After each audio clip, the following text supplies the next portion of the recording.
Hello friends, स्वागत है आप सभी का हमारे चैनल पीजे टिप्स में। दोस्तों, नवरात्रि के शुभ अवसर पर अगर आप भी चाहते हैं कि आपकी मनोकामना पूर्ण हो तो कमेंट में जय माता दी लिखना ना भूलें। दोस्तों, नवरात्रि में क्या खाएं क्या नहीं खाएं, कौन सा फल खाना चाहिए, कौन सा फल नहीं खाना चाहिए, कौन सा ऐसा फल है जिसे हम नवरात्रि के व्रत के दौरान खाएं तो माता दुर्गा प्रसन्न हो जाएं, कौन सा ऐसा फल है जो सबसे ज़्यादा माता को प्रिय है, माता के प्रसाद में, माता के भोग में हम माता को अर्पित करें, माता को प्रसन्न करने के लिए कौन सी चीज़ का भोग लगाएं जिससे माता खुश हो जाए, प्रसन्न हो जाए, हमारे घर का जो भी दुख दर्द है सब दूर हो जाए, हमारे घर का बेड़ा पार हो जाए, हमारे घर के लोगों में सुख समृद्धि बनी रहे, सभी में खुशहाली बनी रहे। इस सब टॉपिक पे बात करेंगे हम इस वीडियो में, बने रहें हमारे साथ अंत तक।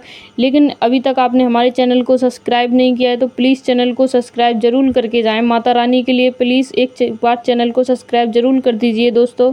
दोस्तों, शास्त्रों के अनुसार बताए गए व्रत के किसी भी प्रकार के देवी देवता हो या उनसे किसी भी प्रकार का जुड़ा गया नियम हो, चाहे आप किसी भी देवी का व्रत रख रहे हैं या भगवान का रख रहे हैं, लेकिन उनसे जुड़ा हुआ नियम जो भी है आपको उसका पालन करना चाहिए।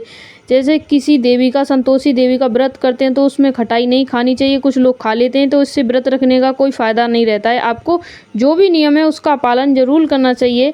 शास्त्रों में कहा गया है जो अपने मन के मुताबिक किया गया हो वो संघर्ष नहीं कहलाता है। इसीलिए आप अपने मन के हिसाब से खाना पीना खाओगे तो उस हिसाब से व्रत रखोगे तो वो आपका व्रत नहीं माना जाएगा। मनोकामना को पूर्ण करने के लिए तपस्या तो करनी पड़ती है, इसीलिए ऐसी मान्यता है कि व्रत को पूर्ण विधि विधान से ही किया जाए तो तभी आपको पूर्ण लाभ मिलता है, आपकी मनोकामना पूर्ण होती है तथा भगवान आपसे प्रसन्न होते हैं। इसलिए शास्त्रों में कहा गया है अगर दिल में सच्ची श्रद्धा हो तो बिना पूजा के भी आप भगवान को हासिल कर सकते हो, जो आपके नसीब में वो आपको मिल जाएगा। अगर आपके मन में शंका है और आप रोज़ सुबह शाम पूजा करते हो, घंटों पूजा करते हो, तो आपको सुख की प्राप्ति नहीं होगी, आप कई पीढ़ियों तक सुख प्राप्त नहीं कर सकते हो। मन में शंका लेके कभी भी भगवान की पूजा नहीं करनी चाहिए। भागवत गीता में श्री कृष्ण ने कहा था जो मनुष्य सच्चे हृदय से ईश्वर को पुकारता है तो उसका नाता उस शक्ति से अपने आप ही जुड़ जाता है। सच्चे मन से पुकारा, इसलिए भगवान श्री कृष्ण कहते हैं सच्चे हृदय में मनुष्य ईश्वर को पुकारता है तो आपकी हर मनोकामना पूर्ण होती है। इसीलिए आप सच्चे मन से ईश्वर को पुकारिए, भगवान को पुकारिए। कई लोग भगवान की घंटों पूजा करते हैं, 2-2 4-4 घंटे पूजा करते हैं, लेकिन सच्चे मन से नहीं करते हैं। कहते हैं हमारी मनोकामना कभी पूर्ण नहीं होती, भगवान हमारी कभी सुनते नहीं हैं। आप भगवान को कभी सुनाते ही नहीं हो। आप सच्चे मन से अपना दिल लगा के, अपना एकदम एकाग्रत जगह जाके भगवान से दिल मिलाइए, भगवान का नाम लीजिए, आपकी मनोकामना जरूर पूर्ण होगी। जब आप सच्चे दिल से पुकारोगे भगवान को तभी तो आपकी भगवान सुनेंगे। आप एक बार कह जाते हो भगवान मेरा ये काम कर देना, आपकी कोई ऑफिस नहीं है जो आप कह के चले जाते हो। भगवान से प्रार्थना कीजिए, निवेदन कीजिए, भगवान सबकी सुन रहे हैं तो आपकी भी सुनेंगे। भगवान को सुनाइए अपनी, तभी तो सुनेंगे। जब तक आप पूजा पाठ नहीं करोगे सच्चे दिल से, तब तक चाहे कितने भी घंटे पूजा करो नहीं सुनेंगे भगवान। सच्चे दिल के भूखे होते हैं भगवान, आपके पूजा पाठ घंटों के भूखे नहीं होते हैं। सिर्फ सच्चे दिल से 10 मिनट भी पूजा कर लोगे उसमें भी भगवान खुश हो जाएंगे, आपकी जरूर सारी मनोकामना पूर्ण करेंगे। दोस्तों, ये तो बातें थी भगवान और भक्त के बीच की। अब बात करते हैं नवरात्रि में कौन सा फल आपको नहीं खाना चाहिए और कौन सा फल खाना चाहिए, कौन सी चीज़ें हैं जिन्हें खाने से व्रत अखंडित हो जाता है या व्रत टूट जाता है। तो बात करते हैं, आपको भगवान का या किसी देवता का व्रत कर रहे हैं तो उसमें तो कुछ अलग नियम होते हैं, लेकिन आप नवरात्रि का व्रत कर रहे हैं तो उसमें आपको ध्यान रखना चाहिए। आप जब भी कूटे के आटे का सेवन करते हैं तो उसमें देख लेना चाहिए छोटे छोटे कीड़े होते हैं, वो दिखाई नहीं देते हैं लेकिन छोटे छोटे होते हैं। चाहे वो कूटे का आटा हो चाहे सिंगाड़े का आटा हो, शायद 1 साल के बाद पड़ जाते हैं, इसीलिए उसे देख के खाना चाहिए। बहुत बड़ा पाप पड़ता है आपके ऊपर ऐसा करने से।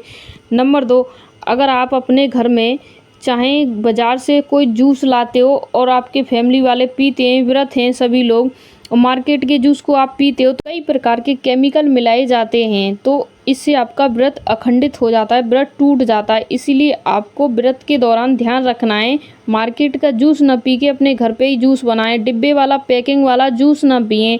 और दूसरी बात, आप अगर मार्केट से छाछ लाते हैं, दही लाते हैं, लस्सी लाते हैं तो पैकेट वाला, पैकिंग वाला दूध या छाछ लस्सी ना लाएं, क्योंकि उसमें केमिकल मिले हुए होते हैं, उससे आपका जो भी व्रत है खंडित हो जाएगा। इसीलिए पैकेट वाला दूध ना लेके आएँ या बाहर से ना लेके आएँ। वो जो डिब्बे वाली पैकिंग में आता है वो उस तरह का छाछ फाछ ना पिएं तो ठीक रहेगा।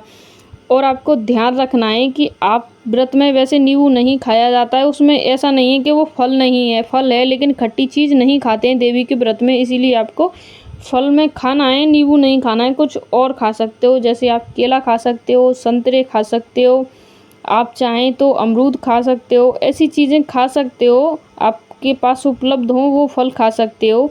आप चाहें तो पपीता भी खा सकते हो, ये सारे फल खा सकते हो। दोस्तों वो एक ऐसा कौन सा फल है जिसे खाने से या जिसे माँ के प्रसाद में लाने से, घर में लाने से ही मात्र हमारे घर की तरक्की बरकत शुरू हो जाती है, वो है सीताफल।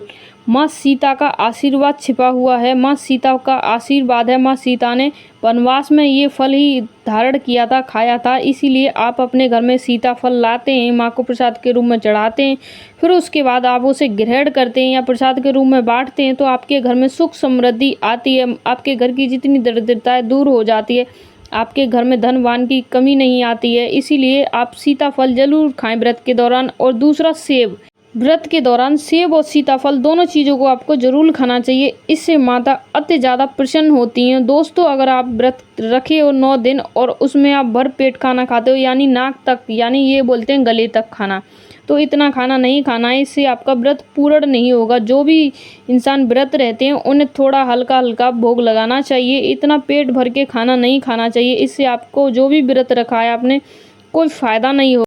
अगर 9 दिनों में आपको माता रानी को प्रसन्न करना है तो आपको हल्का हल्का ही खाना खाना है, हल्का हल्का ही फास्ट रखना है। तो वीडियो अच्छी लगी है तो प्लीज़ चैनल को सब्सक्राइब जरूर करना। दोस्त जय माता दी कमेंट में लिखना ना भूलें। तब तक के लिए